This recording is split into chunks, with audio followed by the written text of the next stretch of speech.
LK explain में आप सभी का स्वागत है। लास्ट पार्ट में देखा सियांग हमेशा की तरह 7 बजे पहुंच जाती है और मेल चेक करती है। डॉक्टर चायू का हेल्थ रिपोर्ट हमेशा चेक करती है और ये 3 महीनों से चल रहा होता है। और आज के दिन फिर से लॉगिन करती है, मगर इस बार मेल आया हुआ नहीं रहता है और ये फिर से ट्राई करती है, चेक करती है रिफ्रेश करके, मगर मेल आया हुआ ही नहीं है। वहाँ सभी कोई चौंकते हैं कि आखिर क्या हुआ, 3 महीने से लगातार मेल आ रहा है और आज नहीं आया। तो सियांग घबराई हुई रहती है, तो बाकी सब उसे शांत कराते हैं, मगर सियांग कुछ नहीं सोच पा रही होती है। तो कॉल करती है डॉक्टर चायू को, मगर डॉक्टर चायू का फ़ोन उठता नहीं। इस पर और उसको टेंशन हो जाता है, आगे क्या करें। और वो सभी समझा रहे होते हैं सियांग को, सियांग की बहन कामिरे और वो दोनों डॉक्टर भी। और आज का पार्ट शुरू करते हैं। तो सियांग बार बार डॉक्टर चायू को फ़ोन करती है, नहीं उठने के कारण वो सीधा डॉक्टर चायू से मिलने विदेश की ओर रवाना हो जाती है। अपना पैक करके एयरपोर्ट पहुंचती है और डॉक्टर चायू को लगातार कॉल ही किए जा रही होती है, मगर नहीं उठता। जैसे ही एयरपोर्ट में आगे बढ़ती है वैसे ही उठ जाता है। तो बात करने पर पता चलता है कि डॉक्टर चायू रिसर्च में बिजी हैं, इस वजह से फ़ोन नहीं उठा रहे हैं। तब जाकर सियांग को संतुष्टि होती है। तो वहाँ जो फ़ोन उठाए हुए रहते हैं डॉक्टर, वो बोलते हैं कि वो कुछ समय बात नहीं कर सकते, अभी बहुत बिजी चल रहे हैं। तो सियांग कहती है कि अगर खाली हो तो बोल दीजिएगा मुझे कॉल कर लेने के लिए। और यहाँ सियांग मैसेज कर देती है कि मुझे कॉल करने के लिए, और वहाँ से वापस चल देती है। और दूसरी तरफ डॉक्टर झूठ बोला हुआ रहता है कि रिसर्च में बिजी है, बल्कि उनका तबीयत अभी काफ़ी ख़राब है और वो बेड पर है। ये सब डॉक्टर चायू बोले हुए रहता है बोलने के लिए। और इसी तरह दिन बीतता जाता। सियांग बार बार कॉल करती, मगर कॉल का कोई रिस्पांस नहीं होता और मेल भी चेक करती। और यहाँ डॉक्टर चायू बेड पर ही लेटा हुआ है, बीमार। इसी तरह दिन कटते रहते हैं। फिर कुछ समय बाद का सीन दिखाया जाता है और हॉस्पिटल में डॉक्टर लियू दौड़ते हुए आता है और सभी को बताता है कि ये देखो डॉक्टर चायू के बारे में न्यूज़ छपा है। और मोबाइल में दिखाता है सभी को। न्यूज़ में बताया गया हुआ रहता है कि डॉक्टर चायू ने रिसर्च करके एक मेडिसिन तैयार किया है उनकी टीम ने। और सियांग डॉक्टर चायू का फ़ोटो देखकर भावुक हो जाती है।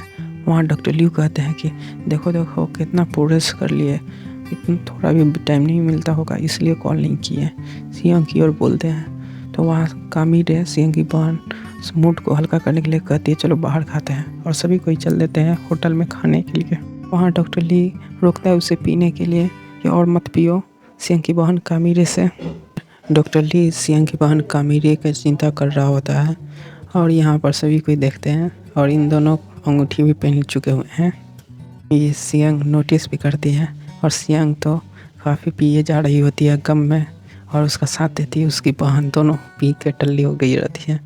तो सियांग को घर लाती है सियांग की बहन कामिरे और उसे संभाल रही होती है। और सियांग रोने लगती है और बोलती है नशे में ही कि क्या डॉक्टर चा मुझे मिलने कभी नहीं आएंगे, रो रही होती है। तो वहाँ कामिरे शांत कराती है उसको।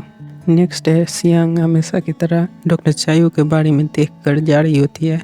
फर्स्ट ईयर से कुछ सवाल करती है। फर्स्ट ईयर वाले को कुछ ज़्यादा पता नहीं रहता है, तो कुछ आधा अधूरा सही बोल दें और कुछ तो बिल्कुल ही गलत। इस पर सियांग काफ़ी गुस्सा आती है और वहाँ से सुनाकर उन लोग को चल देती है। और फर्स्ट ईयर वाले उनका नाम रखे हुए रहते हैं क्रेजी सियांग। काफ़ी गुस्सा रवैये कान रखे होंगे।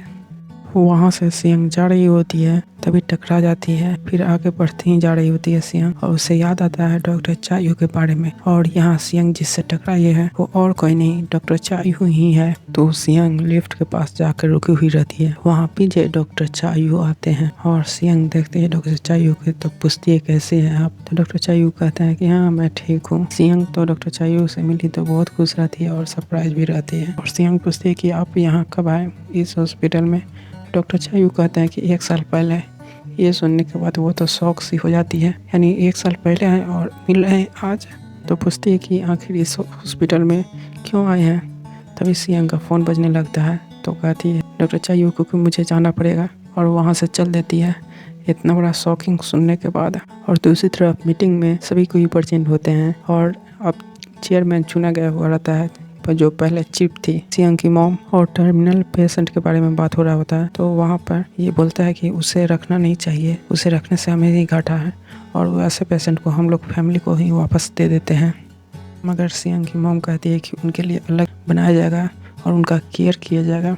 टर्मिनल पेशेंट वैसे पेशेंट को कहते हैं जिनको ऐसा बीमारी होता है जो ठीक नहीं किया जा सकता। जब तक वो जिंदा है तब तक वो बीमारी रहेगा ही। वैसे पेशेंट को टर्मिनल पेशेंट कहते हैं। ये मैंने नेट से सर्च करके पता किया है और ज़्यादा जानकारी के लिए आप नेट पर सर्च कर सकते हैं। बड़ी मेहनत करना पड़ता है सर्च करके, फिर भी सब्सक्राइब नहीं होता है, व्यू नहीं होता है।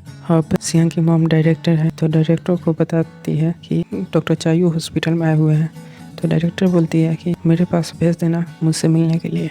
नेक्स्ट सीन में एक पेशेंट को दिखाया जाता है जिसका पेट काफ़ी दर्द कर रहा होता है। फिर 5 मिनट बाद अचानक ही पेट दर्द गायब हो जाता है और किसी को यकीन नहीं हो रहा होता है आखिर ये क्या हुआ। अभी इसको तुरंत दर्द हो रहा था और तुरंत खुश है। और वो पेशेंट बताती है कि मुझे हमेशा पेट दर्द होता है, बस कभी कभी हो जाता है और फिर मुझे दर्द अचानक ही बंद हो जाता है। और मैंने बहुत जगह इलाज कराया है मगर कुछ भी नहीं रिजल्ट आया, सब नॉर्मल ही है। सभी कोई बैठने हुए रहते हैं, पेशेंट के बीमारी का पता कर रहे होते हैं, बात कर रहे होते हैं।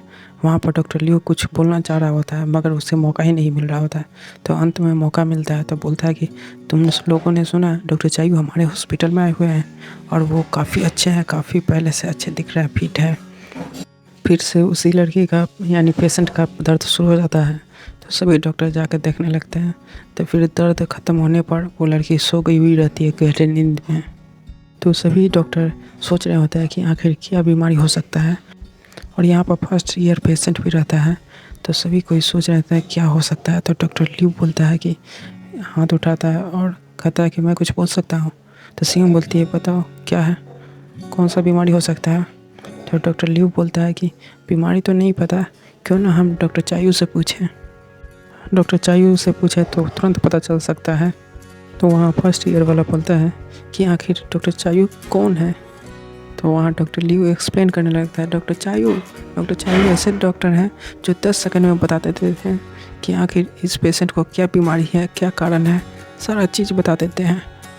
और डॉक्टर चायू का तारीफ हो ही जा रहा होता है। तभी वहाँ सियांग गुस्सा के खड़ा होती है और कहती है कि हम लोग केस सॉल्व नहीं कर सकते, हम लोग सॉल्व किए हैं ना इतने सारे केस, इसे भी हम ही लोग सॉल्व करेंगे। क्यों, सही बोला ना डॉक्टर ली। तो डॉक्टर ली बोले क्या, इसके गुस्से के आग में हाँ बोल देता है। और वहाँ से सियांग चल लेती है तो उसके पीछे कामिरे आती है उसे शांत कराने के लिए और पूछती है कि क्या तुमने डॉक्टर चायू से मिला। तो सियांग बोलती कि हाँ मिला और वो 1 साल पहले आए हैं। तो सियांग की बहन कामिरे बोलती है क्या 1 साल पहले आए हैं, तो अब मिल रहा है। तो डॉक्टर चायू डायरेक्टर से मिलता है और दोनों में काफ़ी देर बात होती है। तो डायरेक्टर से मिलकर डॉक्टर चायू वापस आ रहा होता है तभी डॉक्टर ली का फ़ोन आता है और वो बोलता है कि हम लोग एक पेशेंट को डायग्नोसिस कर रहे हैं मगर हमें पता नहीं चल रहा है आखिर उसका बीमारी क्या है। डॉक्टर चायू कहता है क्या सच में। और डॉक्टर ली और सियांग दोनों पहुंचते हैं पेशेंट के पास और वो पेशेंट होश में आती है तो बताती है कि कभी कभी मैं 24 घंटा भी सो गई हुई रहती हूँ, आज तो मात्र 2 ही घंटा सोई हूँ। तो वो पेशेंट कहती है कि मुझे काफ़ी भूख लगा हुआ है। तो उस पेशेंट को बाहर बैठाया जाता है और उसे खाने के लिए दिया जाता है। तो सियांग उसका सिम्टम पूछ रही होती है कि आखिर क्या क्या तुम्हें लगता है, कैसा लगता है, और रिपोर्ट भी देख रही होती है। और बगल में पीछे आकर डॉक्टर चायू बैठा हुआ रहता है और वो भी उसका रिपोर्ट देख रहा होता है। और ये सियांग से छुप के वो रिपोर्ट देख रहा होता है और डॉक्टर ली उससे रिपोर्ट मांगता है और वो पॉइंट जोर जोर से बोलता है डॉक्टर चायू को सुनाने के लिए मेन पॉइंट। और यहाँ डॉक्टर ली और डॉक्टर चायू के बीच में आंखों से इशारा भी होता है। यहाँ पर पूरा सुन रहे हैं कि नहीं, इसको यहीं पर ख़त्म करते हैं, फिर मिलेंगे अगले पार्ट में। और चैनल सब्सक्राइब करें।